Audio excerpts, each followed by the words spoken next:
কাণ্ডের পর এবার বেহালার শকুন্তলা পার্ক আবার এক হাড়হিম করা ঘটনা। এখানে উদ্ধার বাবা ও মেয়ের ঝুলন্ত দেহ। মাথায় হাত পরিবারের। আত্মহত্যা নাকি খুন, এখনো ধন্দে পরিবার। বছর 53 ব্যবসায়ী স্বজন দাস, চিমনি ওয়াটার পিউরিফায়ারের দোকান আছে তার। সেখান থেকেই উদ্ধার হয়েছে ব্যবসায়ী ও তার মেয়ের ঝুলন্ত দেহ।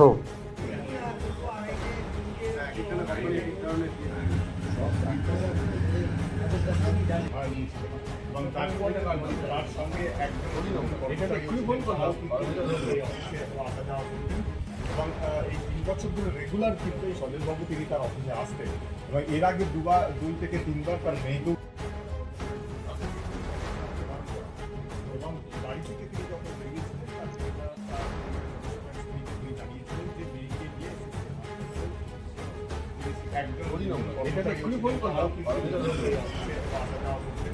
এবং এই 3 বছর ধরে রেগুলার কিন্তু এই সজলবাবু তিনি তার অফিসে আসতেন এবং এর আগে 2 থেকে 3 বার তার